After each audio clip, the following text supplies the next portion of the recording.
Hey everyone, welcome back. My name is Akash Singh and I am here to make things easier for you.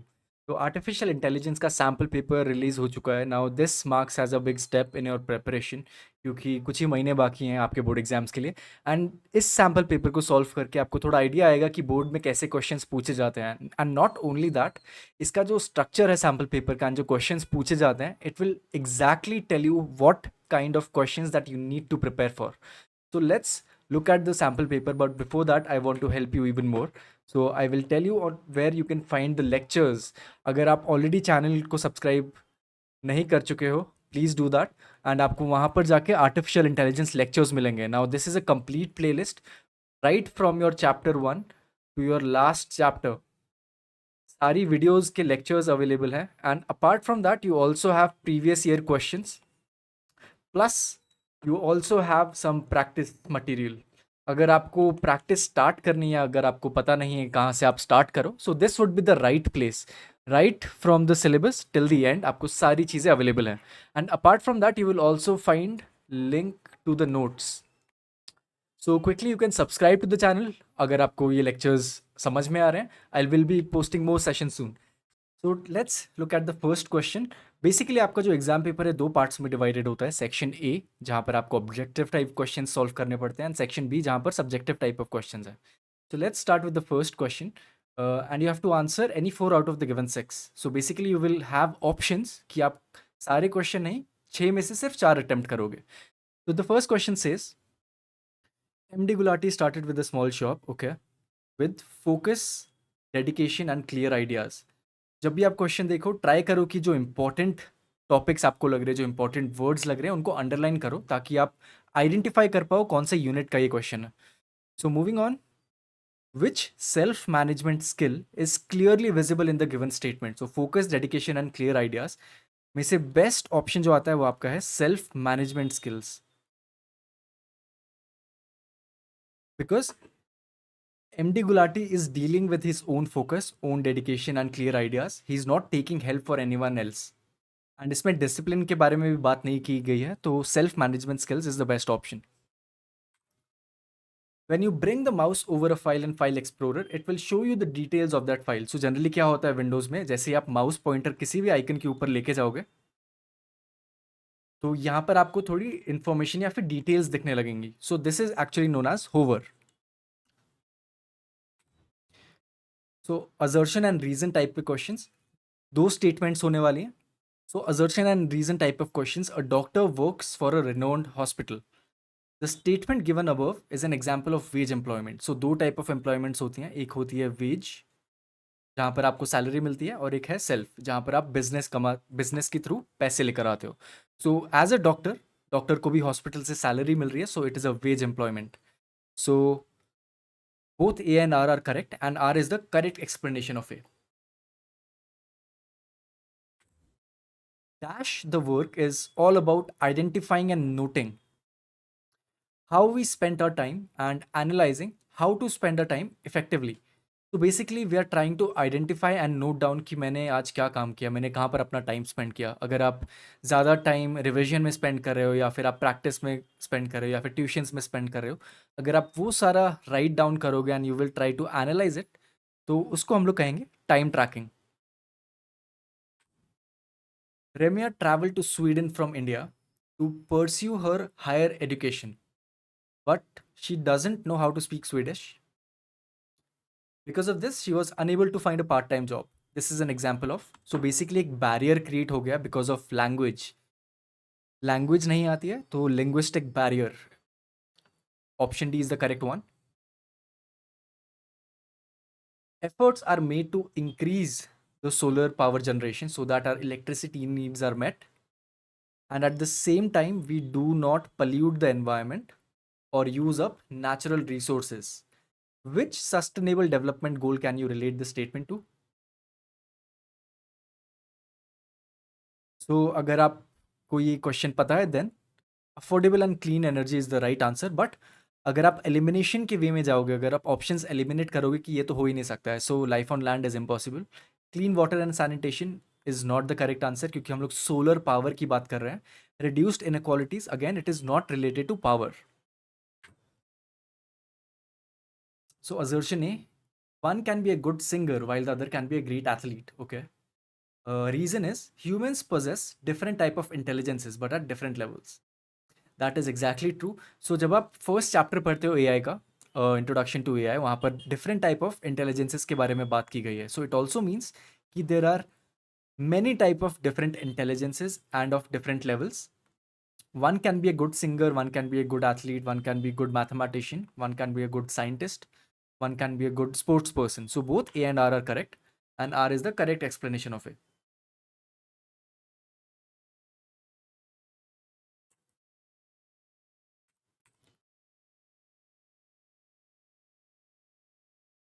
So Indian government banned a few apps stating servers in hostile nation are receiving and using this acquired data improperly. So best example would be of TikTok, जो ban कर दिया गया था. I think PUBG भी ban किया गया था because of same reasons.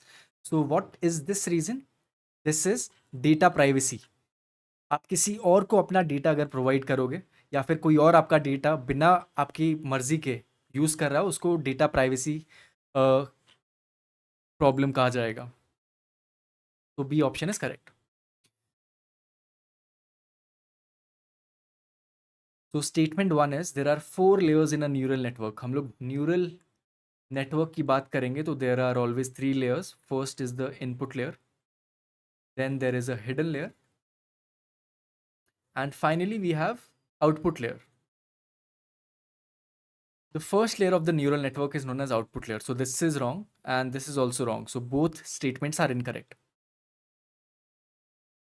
B option is right. Observe the given graph and fill in the blank. Dash the neural network, better is the performance.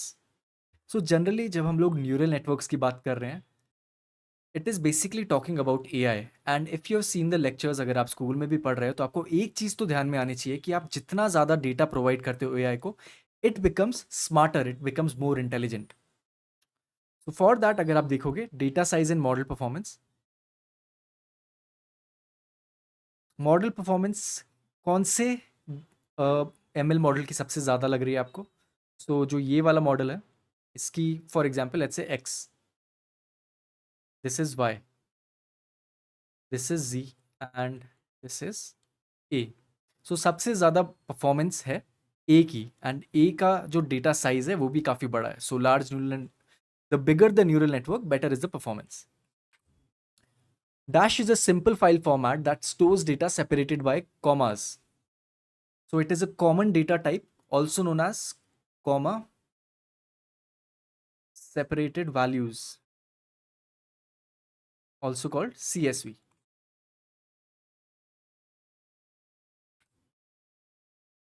Next question is a corpus. What is a corpus? Corpus is a collection of all the documents. जब भी आप AI train करने जाते हो या फिर अगर आपके पास बहुत सारा टेक्स्ट डेटा है, आप उसको एक जगह में कलेक्ट करके रखते हो, and that place is called corpus, or that collection is called corpus.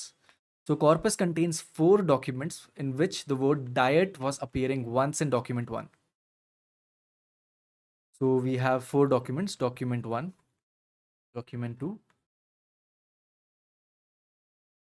So इन सारी डॉक्यूमेंट्स में से सिर्फ एक ही डॉक्यूमेंट है विच इज डॉक्यूमेंट 1 जहां पर वर्ड डाइट आ रहा है. So which means this is a rare word. बाकी जो वर्ड्स होंगे जैसे ए, एन, तो these are all common words. But diet, since it is appearing only once, सिर्फ एक ही डॉक्यूमेंट में आ रहा है, we can call it as a rare word. Read the examples given below. Using ChatGPT to write an email. I hope you have used ChatGPT. It is a new AI model which was released by OpenAI. So second one is face unlock technology of mobile phones using camera. Okay. Turning off lights with IoT device. Hand sanitizer dispenser having sensor. Which one of these are not AI? So basically ChatGPT is itself an AI language model. So this is right. Face unlock technology of mobile phones using camera. Face unlock technology uses computer vision. So which options are not AI? Third and fourth. C. Dash refer to the type of features that we want to collect.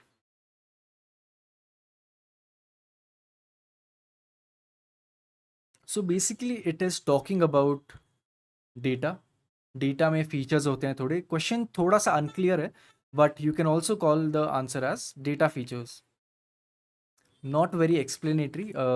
It sometimes happens कि जो आपके question है sample paper में या फिर question paper में ज़्यादा easily explainable नहीं, या फिर कुछ गलत लिखा होगा उसमें, so this is one of those questions. Which of the following is an example of data science?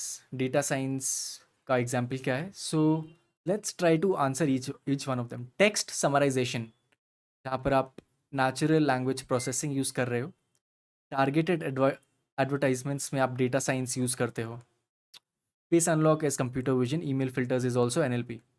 तो टारगेटेड एडवर्टाइजमेंट्स में आपको जो ब्राउज़र हिस्ट्री है उसके अकॉर्डिंग आपको एड्स प्रोवाइड की जाती है। फॉर एग्जांपल, अगर आप मे बी फुटबॉल शूज़ की हिस्ट्री है आपकी, अगर आप ब्राउज़ कर रहे हो फुटबॉल शूज़, या मे बी आप कुछ स्पोर्ट्स इक्विपमेंट देख रहे हो, तो आपको एड्स भी उसी टाइप की आएंगी। सो this is a common application of data science, targeted advertisements.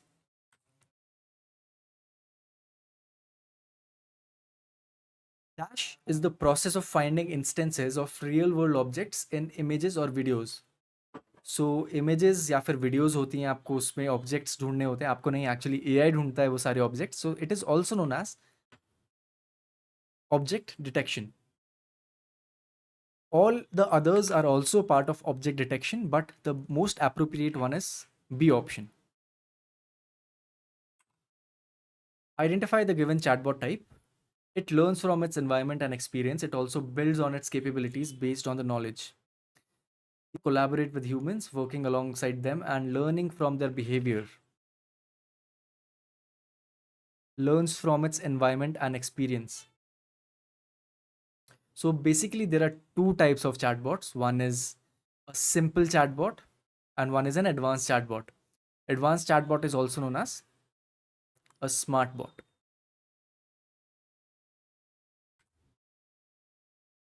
F1 score, this is from the chapter of evaluation. Evaluation में आपको different kind of metrics याद करने पड़ते हैं. So F1 score is the last metric. It is a balance between precision and recall. So if you see what kind of questions are being asked, directly आपको कुछ complicated questions नहीं पूछे जा रहे हैं. Direct application of your theory questions. So F1 score की definition ही है, it is a balance between precision and recall. Srishti learnt about AI terminologies but was not able to recollect the term that is used to refer machines that perform tasks with vast amount of data using neural networks. तो जहाँ पर भी आपने देखा बहुत सारा data use हो रहा है, या फिर there is a huge amount of data being used for training, automatically you need to think about deep learning.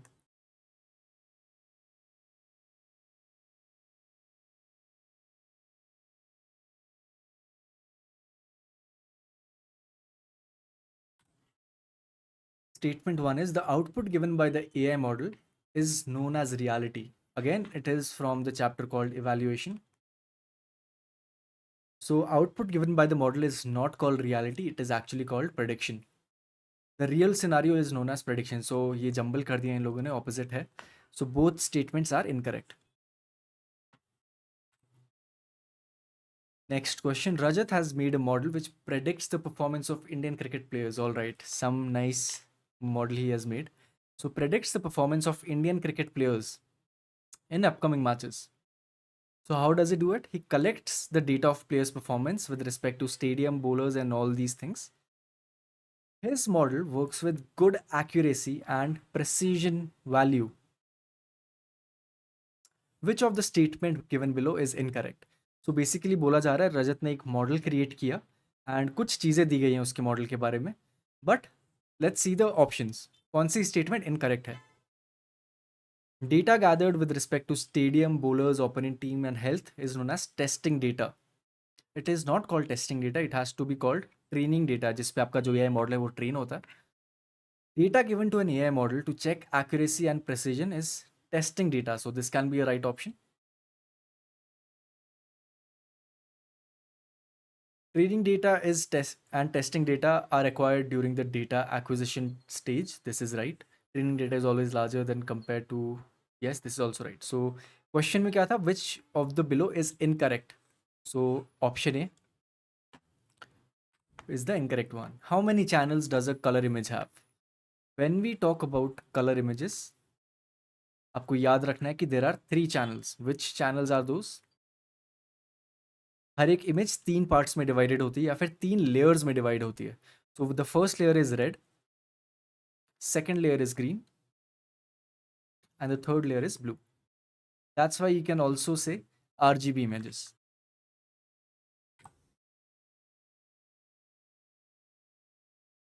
Which feature of NLP helps in understanding the emotions of people mentioned with feedback? So NLP के through, natural language processing के through, अगर आप किसी का text या किसी के comments या फिर किसी का फीडबैक एनालाइज कर रहे हो, उसको हम लोग बोलते हैं sentiment analysis. So basically sentiment कैसे क्लासिफाई करते हैं? पॉजिटिव सेंटिमेंट, किसी ने कोई चीज़ अच्छी बोली है. और नेगेटिव सेंटिमेंट, या किसी ने कुछ बुरी चीज़ बोली या गंदी चीज़ बोली है. And neutral sentiment which means it's okay, not positive not negative. Sarthak made a face mask detector system for which he had collected the dataset and used all the dataset to train the model. तो एक face mask detector system create किया गया, जिसका data set correct करने के बाद train किया गया एंड सेम डेटा यूज किया गया to evaluate. So in the question you can see train and test के लिए सेम डेटा यूज किया गया है. But if you have studied evaluation, if you have studied artificial intelligence, train and test data same नहीं हो सकता. Because अगर आप एआई को ट्रेन कर रहे हो किसी डेटा पे, then obviously if you test it on the same data, it will give the right answers. It's like saying, अगर मैं आपको सेम क्वेश्चन एग्जाम में पूछ लूँ तो ऑब्वियसली आप करेक्टली मार्क करोगे, राइट? सो हम लोग ट्रेनिंग एंड टेस्टिंग डेटा हमेशा अलग रखते हैं. This concept is called overfitting. There are three types of fitting: overfitting, underfitting and the correct fitting. So overfitting में हम लोग टेस्टिंग डेटा ही यूज़ कर सकते हैं, कर लेते हैं बेसिकली इवैल्यूएशन में.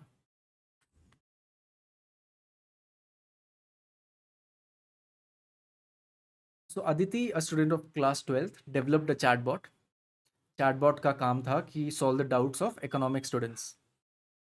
She trained the software with lots of data sets catering to all difficulty levels. ठीक है, सो एक चैटबॉट क्रिएट किया गया है एंड द एंड में क्वेश्चन पूछा है, identify the domain of AI in the given scenario.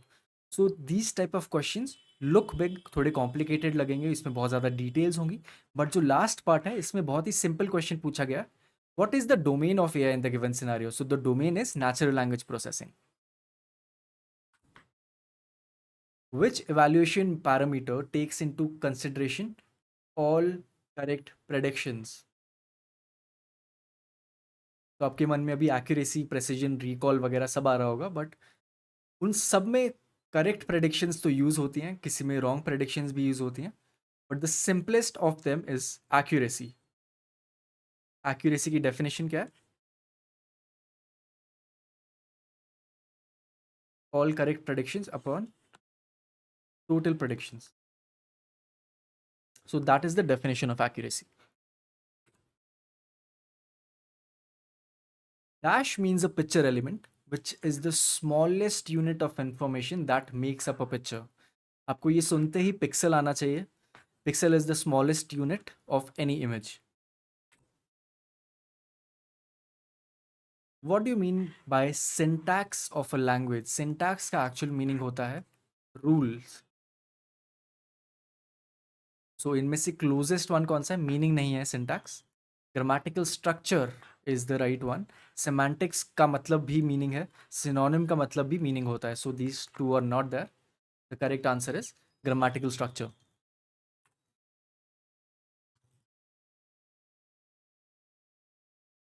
Which algorithms result in two things: vocabulary of words and frequency of the words in the corpus? कौन से chapter का question है ये? Natural language processing, vocabulary of words, words in a corpus.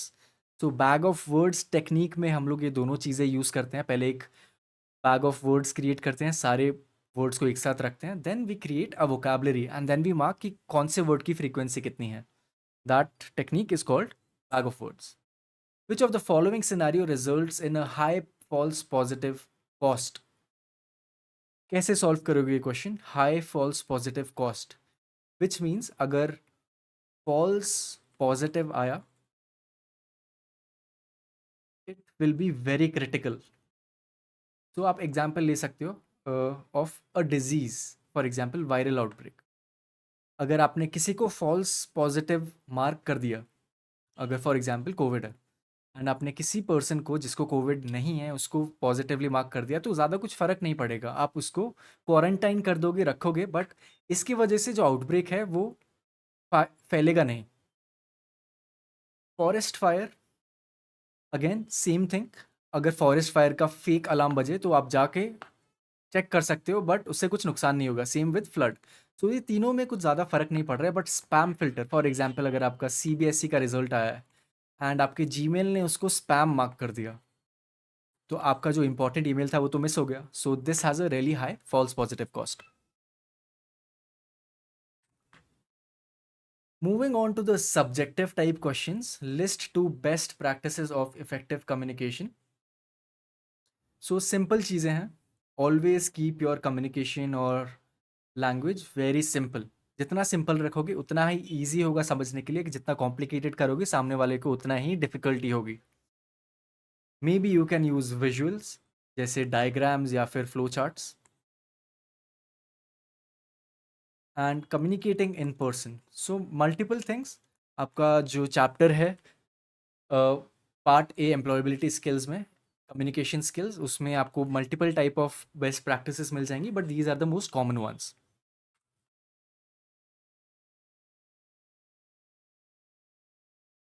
So what is the importance of setting goals in life? आप अपने life में goals क्यों set करते हो? First of all, it will decide on how to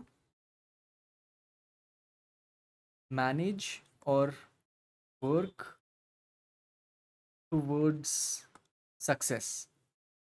right? अगर आपने अभी decide किया, आपने गोल सेट किया, I want to be a computer software engineer, तो यू विल नो कि आपको कौन सा टाइम कहाँ स्पेंड करना है, आपको कौन सा कोर्स करना है, आपको कितने घंटे पढ़ना पड़ेगा, आपका सिलेबस क्या है। And the second thing is, it will help you in decision making. अगर आपको अपना गोल, एंड गोल नहीं पता है, for example you do not know what you want to do, so how will you decide your college major? How will you decide which subjects to take? How will you decide anything in your life? So basically, goal setting is not a difficult task. हर एक के life में एक ना गोल होना चाहिए, and that makes things really simpler for everyone. A Trojan horse, okay, आपने Trojan horse की कहानी सुनी होगी। It was use by the Greeks during the Trojan war, and उसकी वजह से वो वॉर जीत गए थे। सिमिलरली, एक ट्रोजन हॉर्स कंप्यूटर टर्मिनोलॉजी में सिमिलर मीन करता है, इट इज़ अ malware। सो एक malware होता है विच डिसगाइजेज इटसेल्फ, अपने आप को हाइड कर लेता है किसी एक इम्पॉर्टेंट सॉफ्टवेयर के वे में, या फिर अगर आप कुछ उसको, फॉर एग्जांपल आपने एक नया कैलकुलेटर सॉफ्टवेयर इंस्टॉल किया, वो उसके अंदर एक malware छुपा हो सकता है। I am just giving an example, but so once it reaches the computer,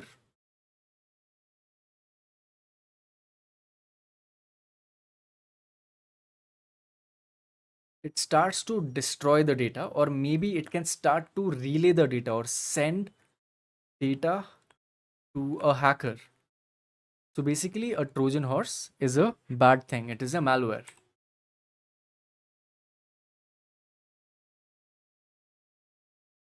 how does the society help entrepreneurs in their business? हम लोगों ने ये देखा है कि entrepreneur सोसाइटी को कैसे हेल्प करते हैं। They create jobs, they create money, they increase the quality of life. Similarly, society कैसे हेल्प करती है? सोसाइटी एक नीड क्रिएट करती है कि entrepreneur का प्रोडक्ट खरीदा जाए। Society also provides raw material,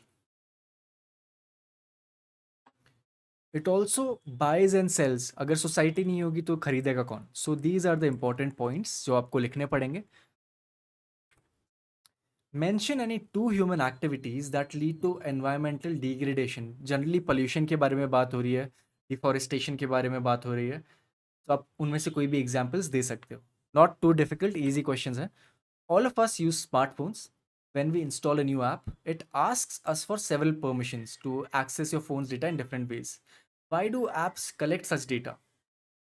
अगर आप देखोगे, आपका इंस्टाग्राम अगर आपने इंस्टॉल किया, व्हाट्सएप इंस्टॉल किया, आपने फेसबुक इंस्टॉल किया, तो दो चीज़ें हैं कि why this happens. First of all, आपको एक कस्टमाइज्ड नोटिफिकेशंस आएंगे।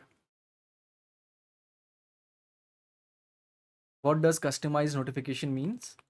हम लोगों ने एक चीज़ देखी थी थोड़ी देर पहले, टारगेटेड एडवर्टाइजिंग। अगर आपका डेटा ऑलरेडी है इन ऐप्स के पास, तो आपसे रिलेटेड एड्स आपकी तरफ सेंड करी जाएंगी। And the second one is improving the efficiency और accuracy of these apps.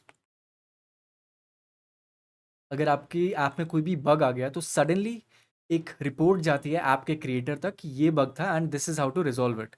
And उसकी वजह से जो एफिशिएंसी एंड एक्यूरेसी है वो इम्प्रूव हो जाती है।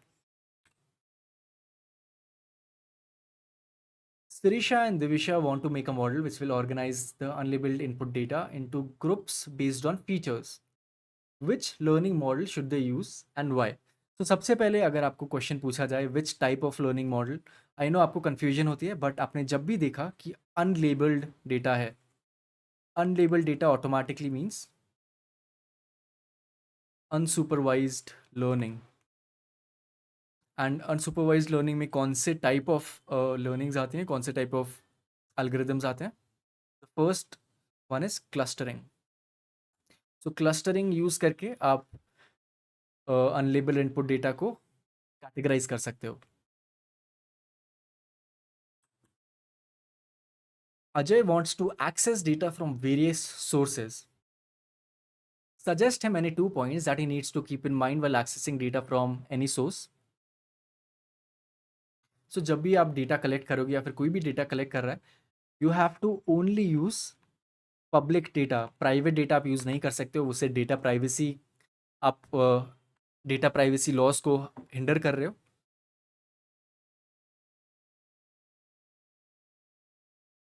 Always take the data from reliable sources. आप अगर रैंडम जगह से अपना डेटा उठाओगे, गलत जगह से डेटा उठाओगे, तो आपका जो एआई मॉडल है वो अच्छे से काम नहीं करेगा। And your data should always be relevant to the problem.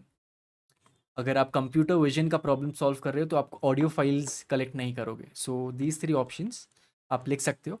You can also add anything else which is correct with respect to the question. It is not necessary कि आप इन सारे आंसर्स को ही लिखोगे। अगर आपके मन में कुछ दूसरा क्वेश्चन, दूसरा आंसर है जो करेक्ट है इस क्वेश्चन के लिए, you can also right that.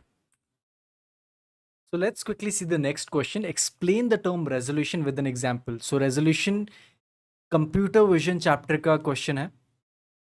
You have to make a definition out of it. So it is called the number of pixels in an image.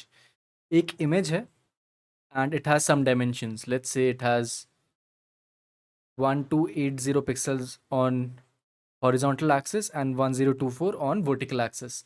So इसमें जो number of pixels होंगे तो उसको हमें काउंट करके एक फाइनल नंबर देना है कि total number of pixels, and that is the definition of resolution. Identify any two stop words which should not be removed for any given sentence and why.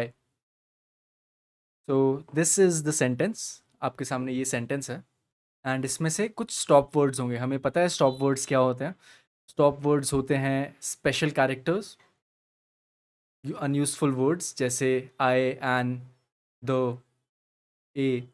ठीक है, तो इनमें से कौन से स्टॉप वर्ड्स है जो नहीं निकालने चाहिए? So at the rate is one, dot is one, ये जितने भी स्टॉप वर्ड्स हैं they are actually giving meaning to this, because ये सारे ईमेल्स हैं। अगर आप ईमेल में से ये सारा डेटा निकाल दोगे तो ईमेल का जो मीनिंग है वो खत्म हो जाएगा। तो that's why these tokens are generally considered as stop words, but इस वाले सेंटेंस में हमें इसको नहीं निकालना है। Draw the confusion matrix for the following data. Number of true positive, आपको सारे डिजिट्स दिए हुए हैं। सो ईजी वे में हमें करना होता, रियलिटी वाला एक्सेस ये है, प्रेडिक्शन वाला एक्सेस ये है, and then we can say yes and no. तो let's try to plot it. ठीक है, एक आपने बेसिक प्लॉट कर दिया, देन आपको नंबर्स को वापस डालना इजी हो जाएगा। So number of true positive मतलब जो प्रेडिक्शन था वो पॉजिटिव है and it is also true. So यहाँ पर आने वाला है true negative. Prediction was negative, negative था and it is also true. So prediction और रियलिटी मैच कर रहे तो यहाँ पर आएगा 47। The number of false positives, positive है प्रेडिक्शन बट गलत है, so prediction was yes but the reality was no, सो यहाँ पर 62 and the final one is 290 यहाँ पर। सो ये थोड़ा क्लीन अप करके ऐसा दिखने वाला है, 162, 47 and 290. Let's see the next question now. Your grandmother watches you use AI application and she wants to understand more about it. Help her understand the term AI by giving her the right definition. So काफ़ी बार आपको sample papers में या फिर final board exams में ये question पूछा जाएगा, define AI, what do you mean by artificial intelligence, how do you know a machine is artificial intelligent. तो आपको तीन चीज़ें याद रखनी है उसके लिए। An artificially intelligent machine can mimic human trait, so कौन से ट्रेट्स हैं? Make decisions is one trait, predict the future is second trait, third trait is learn and improve on its own. ये तीन ट्रेट्स अगर आपने लिख दिए तो आपका आर्टिफिशियल इंटेलिजेंस का बेसिक डेफिनेशन कंप्लीट हो जाएगा। How do the machines become artificial intelligent? Obviously when they are trained with data, आप जितना डेटा दोगे आर्टिफिशियली इंटेलिजेंट मशीन को, it will become more intelligent and smarter by the day. Then they are asking you to give an example, बहुत सारे examples हो सकते हैं, जैसे आपका facial recognition system in your phone, या फिर आप नेटफ्लिक्स की बात कर सकते हो, आप स्पॉटिफाई की बात कर सकते हो, आप सेल्फ ड्राइविंग कार की बात कर सकते हो। All these examples are good enough. Akhil wants to learn how to scope the problem for an AI project. Explain him the following. So जब भी हम लोग प्रॉब्लम स्कोपिंग की बात करें AI प्रोजेक्ट साइकिल में, the first thing is you need to understand the problem. आप कोई भी प्रॉब्लम अगर आप देखोगे, सबसे पहले आपको उसको समझना पड़ेगा। तो काफ़ी ईजी नहीं होता है, different people understand in different ways. तो एक कॉमन टॉपिक पे लाने के लिए एक 4W प्रॉब्लम कैनवस क्रिएट किया गया, विच मीन्स अगर आपने 4W ढूंढ लिए तो आपका जो प्रॉब्लम है अच्छे से डिफाइन हो जाएगा। वो हम लोग 4W कैसे डिफाइन करते हैं? एक होता है हु ब्लॉक। हु मतलब कौन से पीपल हैं, कौन से लोग हैं जो अफेक्ट हो रहे हैं प्रॉब्लम से डायरेक्टली या फिर इनडायरेक्टली। फॉर एग्जाम्पल, एक रेस्टोरेंट है एंड उस रेस्टोरेंट में हर दिन फूड वेस्टेज हो रहा है, तो वो एक प्रॉब्लम है। तो कौन लोग हैं जो उस प्रॉब्लम से परेशान हो रहे हैं? The restaurant owners. The what block, फिर आता है what block. It helps to determine the nature of the problem. Problem क्या है? What is the nature of the problem? So यहाँ पर nature of the problem is food wastage. फिर आता है आपका next block, the where block. So हमें ये बताता है कि प्रॉब्लम कहाँ पर आ रही है, किस कॉन्टेक्स्ट में आ रही है, किस लोकेशन पर आ रही है। सो बेसिकली प्रॉब्लम आ रही है after the people leave the restaurant the food is still wasted. So restaurant में प्रॉब्लम आ रही है, रेस्टोरेंट के किचन में प्रॉब्लम आ रही है। And the Y block, the last block, suggest अगर हमने ये प्रॉब्लम सॉल्व कर दी तो उससे क्या फ़ायदा होगा? Why should you even solve this problem?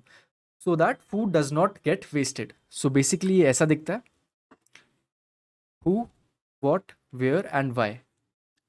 आपको कोई भी प्रॉब्लम स्टेटमेंट दी जाए, ज़रूरी नहीं है कि आपको डायरेक्टली यही क्वेश्चन आएगा, हो सकता है आपको एक बहुत बड़ा पैराग्राफ दिया जाए एंड उसमें से आपको पता लगाना है ये सारे डब्ल्यूज क्या है। तो this can also be A question. So this is a topic of AI project cycle में problem scoping. Identify and explain the types of learning based approaches in the given figures below. Learning based approaches के बारे में बात की जा रही है। सो आपको अच्छे से लर्न करना पड़ेगा। सुपरवाइज लर्निंग क्या होता है, सुपरवाइज लर्निंग के अंदर कौन से एल्गोरिदम्स आते हैं, अनसुपरवाइज लर्निंग क्या होता है, अनसुपरवाइज लर्निंग के अंदर कौन से एल्गोरिदम्स आते हैं। सो फर्स्ट लुक में लेट्स सी, ये हमारा डेटा है, ठीक है। अब मैंने पहले ही आपको बताया था आप कैसे डिटरमाइन कर सकते हो कि लर्निंग अनसुपरवाइज्ड एंड सुपरवाइज्ड में। अगर आपका डेटा जो है वो लेबल्ड है then you will always use supervised learning. जब आपका डेटा अनलेबल्ड है you will use unsupervised learning. So अगर आपको ये 4 मार्क्स का क्वेश्चन पूछा जाए देन आपको ये डिफाइन भी करना पड़ेगा, so that you need to understand the definitions and what points to write in that. We human beings can read, write, understand many languages, but computers can understand only machine language. Okay. Do you think we might face any challenges if we try to teach computers how to understand and interact in human languages? So basically ये पूछा जा रहा है कि humans तो easily natural language बोल सकते हैं, बट जब हम लोग कंप्यूटर को ये सब सिखाने जाएं तो कुछ प्रॉब्लम्स अराइज हो सकती हैं. What are those possible problems? So computer जब भी एक सेंटेंस को देखेगा, it will not understand a thing unless and until we convert it into numbers, क्योंकि कंप्यूटर सिर्फ नंबर समझता है. So the first problem is arrangement of the words. How does the computer know कि ये statement correct है, या फिर मैंने द और कंप्यूटर का जो पोजिशन है वो इंटरचेंज कर दिया. So computer will not understand if it is right और wrong. So arrangement of words and also the meanings, it is a difficult task. NLP आज बहुत आगे बढ़ चुका है, बट स्टार्टिंग में आज से 10-15 साल पहले these things were very complicated. So this was a major difficulty. Next difficulty is multiple meanings of a word. So for example मैं अगर बॉक्स बोलूँ, बॉक्स के दो मीनिंग होते हैं, एक फाइटिंग वाला और एक कंटेनर वाला. How does the computer know which one is which? And the next one is, अगर हम लोगों ने सारे ग्रामेटिकल सिंटैक्स भी सिखा दिया, करेक्ट ग्रामर लिखना भी सिखा दिया, बट अगर कुछ ऐसा सेंटेंस दिया जाए कंप्यूटर को, chickens feed extravagantly while the moon drinks tea. The sentence makes sense. It is grammatically correct, but it has no meaning. So these are a couple of problems जो computer face करता है जब natural language processing हम लोग करते हैं, और may be हम लोग जब सिखाने जाएं कैसे बात किया जाए नेचुरल लैंग्वेज में. An AI model made the following sales predictions for a new mobile phone which they have recently launched. So ये आपके पास कन्फ्यूजन मैट्रिक्स है. बहुत बार आपको काफ़ी क्वेश्चंस पूछे जाएंगे कन्फ्यूजन मैट्रिक्स पे, अलग अलग type of things like traffic, rain, forest fire. यहाँ पर सेल्स प्रेडिक्शन है, but the main concept stays the same. In the end you have to calculate precision, recall and F1 score. So let's start with the first one. Identify the total number of wrong predictions made by the model. Wrong predictions कौन से हैं जहां पर prediction और reality match नहीं कर रहा है. So जब prediction yes था एंड जहां पर reality no था, मतलब मैच नहीं कर रहा है, तो 40 प्लस जब prediction no था एंड जहां reality yes था 12.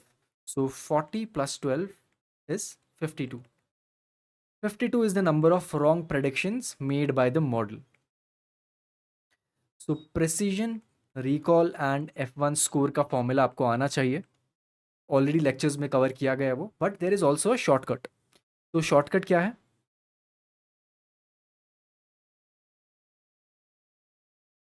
मैं आपको जस्ट बताता हूँ. So first of all you need to understand कि आपके सामने एक कन्फ्यूजन मैट्रिक्स दिया गया है. सो कन्फ्यूजन मैट्रिक्स में आपके पास दो रोज हैं एंड दो कॉलम्स हैं. सो let's start by precision. Precision format क्या है? आप सबसे पहले ये number low 50 and then you divide it by the sum of these two numbers, 50 upon 90. So this is a precision. You have to convert in decimals. Then let's look at recall.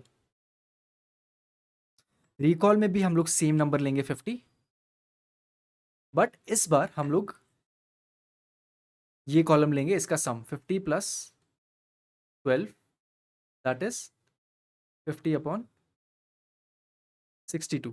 So this is your recall. And F1 score is what?